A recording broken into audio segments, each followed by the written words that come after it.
Friends, नमस्कार। ये ancient history के समरी का ही 10 डे क्लास है। तो अभी इससे पहले 9 क्लास हो चुकी हैं, ठीक है। तो मैं शुरू करती हूँ, ठीक है।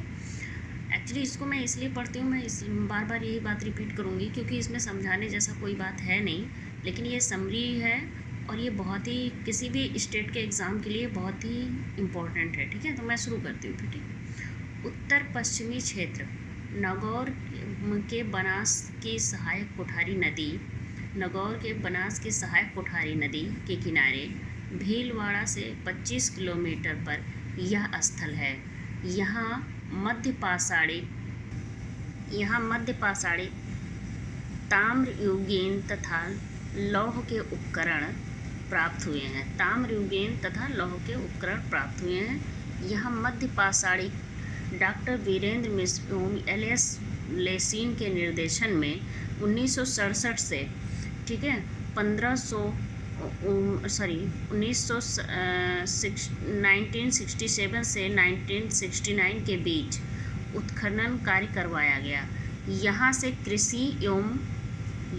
कृषि एवं पशुपालन दोनों के साक्ष्य मिले हैं, ठीक है। राजस्थान के बागौर एवं मध्य प्रदेश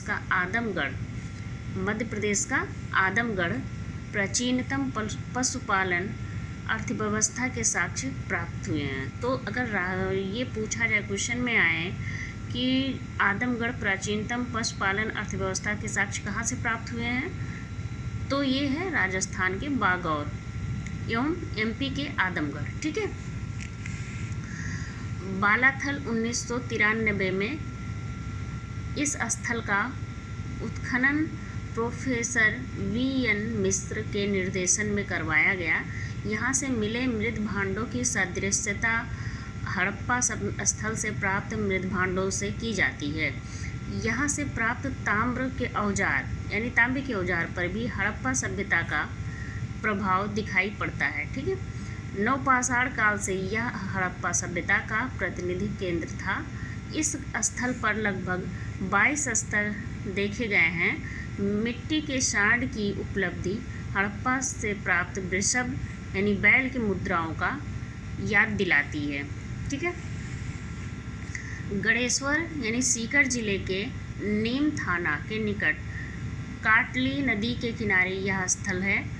यहाँ से बड़ी संख्या में ताम्र के औजार प्राप्त हुए हैं। संभवतः मोहनजोदड़ो में एवं हड़प्पा का तांबा इसी स्थल से जाता था, ठीक है। यहाँ से लगभग 4000 उपकरण प्राप्त हुए हैं, ठीक। दक्षिण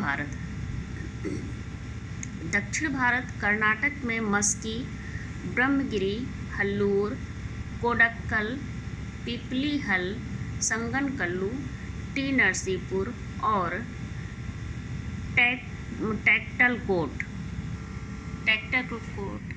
तमिलनाडु में पैरामपल्ली और आंध्र प्रदेश में उतनूर, कोडेकल, नागार्जुनकोंडा और पलाविए। दक्षिण के नवपाषाण काल का समय 2600 से 800 ईसा पूर्व माना गया है, ठीक है। पुरातत्वविदों ने दक्षिण भारत की नवपाषाण संस्कृति को 3 वर्गों में विभाजित किया।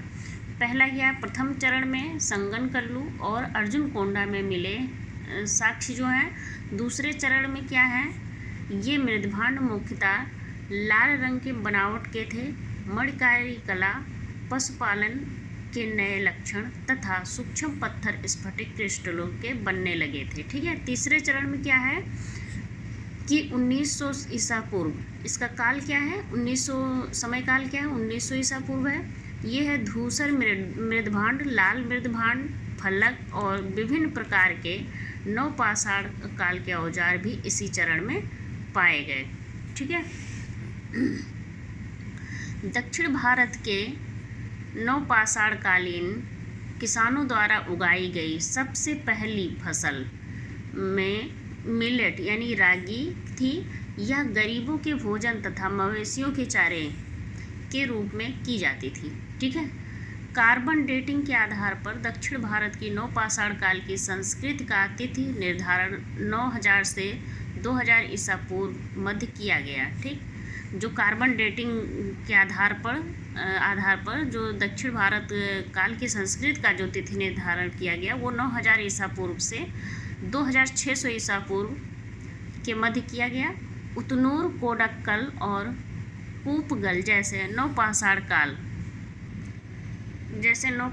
काल जो है स्थलों के पास राख के अनेक टीले प्राप्त हुए।